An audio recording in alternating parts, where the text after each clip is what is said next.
চলো আজকে একটা সুন্দর দিনের মিনি ব্লগ তোমাদের সাথে শেয়ার করি। একটা না দুটো দিনের মিনি ব্লগ একসাথে করে শেয়ার করব। আমরা যাচ্ছিলাম সিউড়ি মানে দিদির বাড়ি, আর প্রতিবারই আমরা যাওয়ার সময় এবং ফেরার সময় খোয়াই যাই ব্রেকফাস্ট করতে, তো এবারেও তাই গেছিলাম। আর দিদির বাড়ি যাওয়া মানেই হচ্ছে দাদার হাতে অসাধারণ অসাধারণ টেস্টি টেস্টি রান্না খাওয়া। যারা আমাকে পার্সোনালি চেনো বা যারা আমার ব্লগ দেখো তারা জানবে আমি সেইভাবে কারোর একটা বাড়ি যাই না, আমার নিজের বাড়িতেই থাকি, নাহলে দিদনের বাড়ি যাই।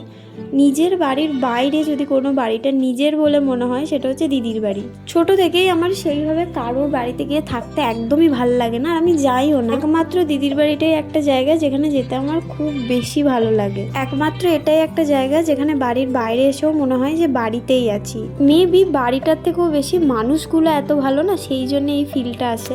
এইবার দিদির বাড়ি গিয়ে আমরা গেছিলাম ঘুরতে, আর এখানে যেতে আমাদের ওই হাফ অ্যান আওয়ার মতো টাইম লেগেছিল। জায়গাটা এত সুন্দর, আমাকে সবাই মেসেজ করেছিল যে জায়গাটা কোথায় একটু বলো।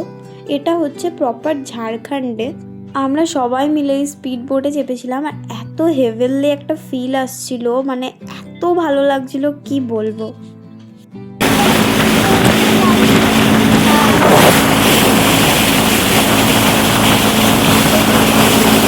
জায়গাটার সম্পর্কে যত বলবো ততই কম। এটা তো ম্যাসাঞ্জোর ড্যাম, সবাই জেনে থাকবার। এখানে এত বেশি টিয়া পাখি ছিল, যেদিকেই তাকাবে না কেন এক ঝাঁক টিয়া পাখি উড়ে যাবে। আর এই যে এটা একটা ভীষণ পপুলার রিসর্টটার নামটা আমার ঠিকঠাক জানা নেই। ওখানে অনেকটা টাইম কাটানোর পর ছবি ভিডিও সব তোলার পর আমরা চলে এসেছিলাম এই রেস্টুরেন্টটায় খেতে, দ্য হিল ভিউ ভিলা।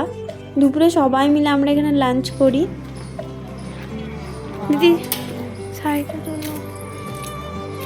আমি এবারেও খেতে গিয়ে শুধুমাত্র স্টার্টারের ক্লিপ নিয়ে মেন কোর্সের ক্লিপ নিতে ভুলে গেছি। এত বিরক্ত লাগছে নিজেকে, কি বলবো, প্রতিবারের এই একই ভুল করে থাকি আমি। আর এটা হচ্ছে সুগার। আর এইভাবে আমরা দুদিন সুন্দরভাবে ছুটি কাটিয়ে এলাম। তোমাদের মিনি ব্লগটা কেমন লাগলো জানিও।